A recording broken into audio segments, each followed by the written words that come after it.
right level of transparency. What's gonna happen to me if I start to go for this card license? And something that we have seen happen over and over in other states is they try to do these little social equity programs. The problem is they're an afterthought. They come later. Legalization happens, it gets on and popping, and then a city like Oakland has a social equity program, and that's tough. And so you've heard a couple times already, New York is prioritizing stories like Alex's and many other people in our community. Now, there's another fundamental part that we've seen in other states that goes awry every single time. Now, every state is different, but you'll get some, like, as long as a social equity applicant owns 51% business, check, 51% of the business, then you can have investors, you can have partners. And what happens a lot of times is the person who is put on that 51% is written out of the conversation shortly after. They are simply just a face on the license. They get taken advantage of. There's legal teams that have a whole bunch of things I don't even understand on the page that set us up for failure.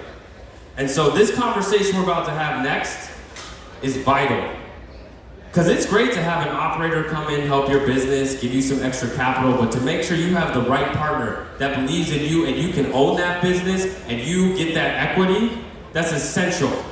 So this next conversation is about predatory practices and what we've seen in other states. And so to do that, we went and found the law firm that was the first cannabis law firm, Vicente Cederberg. And they've been a great partner lately thinking through this. They've worked in every single state that has legalized. So I'm very honored to welcome to the stage Jennifer Cabrera, one of the attorneys at Vicente Cederberg, to talk about these predatory practices. Make some noise. Hello. Hi, I'm Jen. Thank you for listening to me. And I really want to thank, first of all, On the Revel, Jacoby, Peter, Lulu, and the whole team. It's really fantastic. There's so much that goes into making this, but you guys really don't care. So, okay, I'm here to talk about predatory lending practices. So let me back up. My name is Jennifer Cabrera. I'm an attorney with Vicente Cederberg. We were founded in 2010. All we do is cannabis, hemp, and psychedelics. That's it. So we're based out in Denver and all the legal markets. I joined in 2019 and I launched our New York office. Okay, so the benefit is that I've been able to talk to people doing this in other states. Okay, so you ought to show of hands. How many of y'all want to apply for a retail license? How many want to apply for any kind of license? All right, cool. So, the conventional wisdom in cannabis is that it's expensive to get a license, right?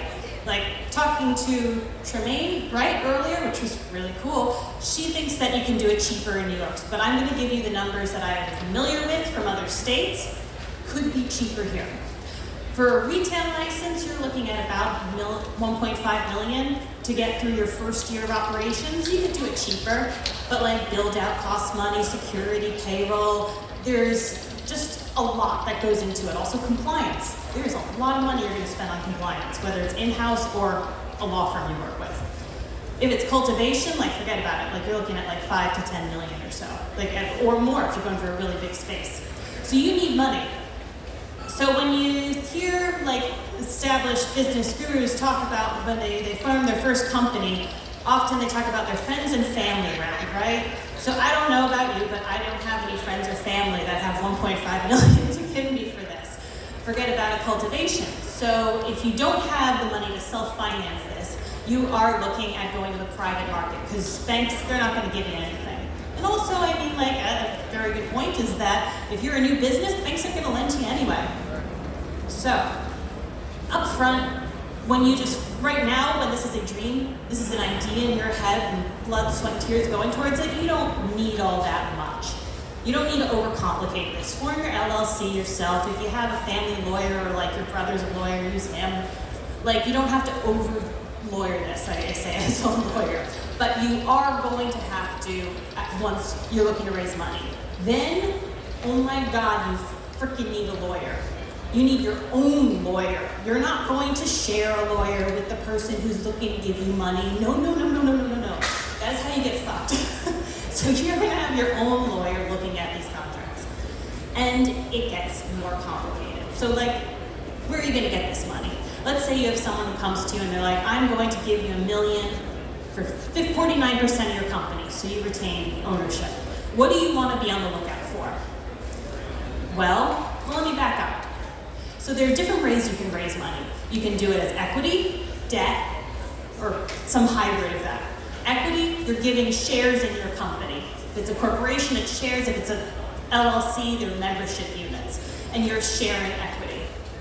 If it is, and they can pay for it, they don't have to pay for it. It could be sweat equity. If it's debt, then you are being loaned money and you have to repay it with interest. And loan agreements are long. It is hard to get debt right now. If you're pre-licensed, you're pre-operational, it's going to be hard to get a loan. If you do, even for the operational companies, interest rates are 15% or higher. So you're looking at pretty high. And also, it's just not going to be available. So you're probably looking at an equity investment. But there are a couple other options. You're going to see convertible notes. Those are basically a loan that can convert into equity sometime in the future. And it's usually at a predetermined price. Or you can have an option agreement where an investor is paying you money for the option of getting equity in the future. So those are common. So let's say this is structured as debt. What do you want to look out for? Or no, make that up. I want to talk about equity first, because that's more likely you're going to face that. So you have an investor, I'm going to give you $1 million, I want 49% of your company. If they want anti-dilution protections, do not give it to them if you can avoid it. Because if they cannot be diluted, it means if you need to raise more money down the road, that's coming out of your half of the pie, not theirs.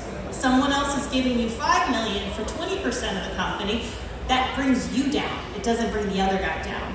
So they cannot be protected against dilution. Everyone has to share in it together. Also, you need to look at whether there's any, just generally you really need to be kind of careful about the operating agreement. Who's in charge, who has control. You need to make sure that you're compliant with the rules there on that. If this is debt, is there a personal guarantee? That's very common that someone wants a personal guarantee if they're loaning you money.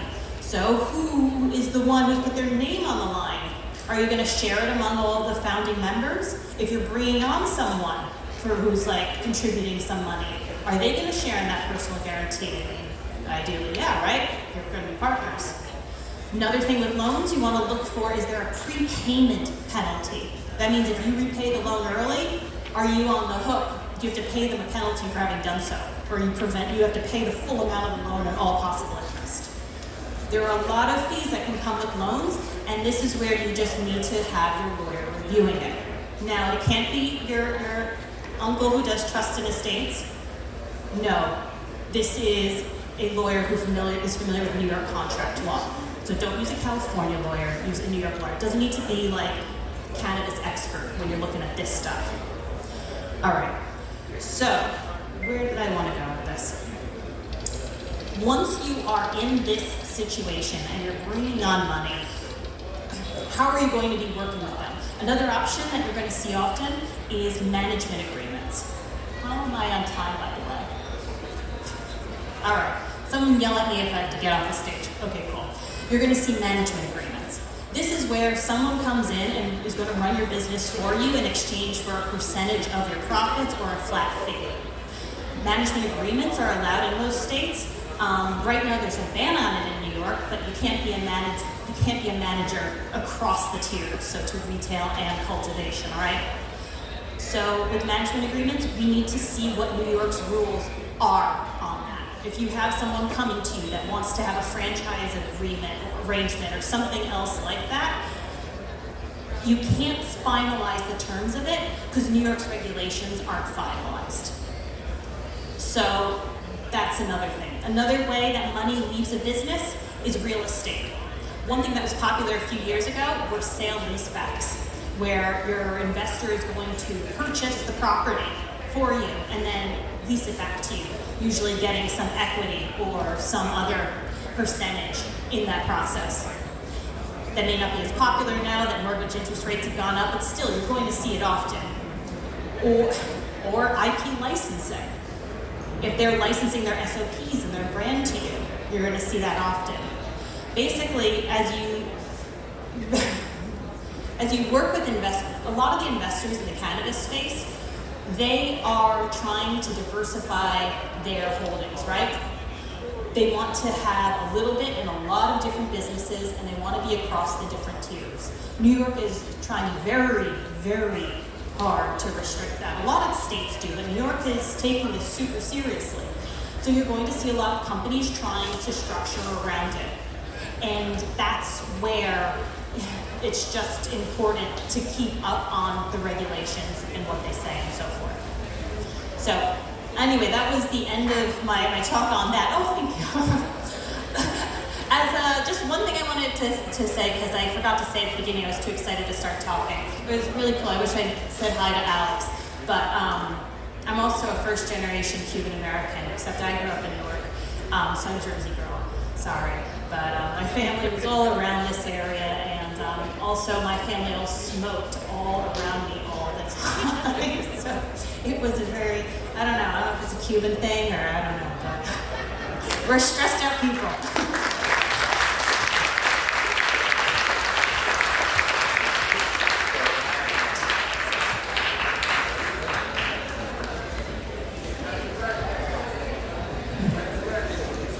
All right, how y'all doing out there?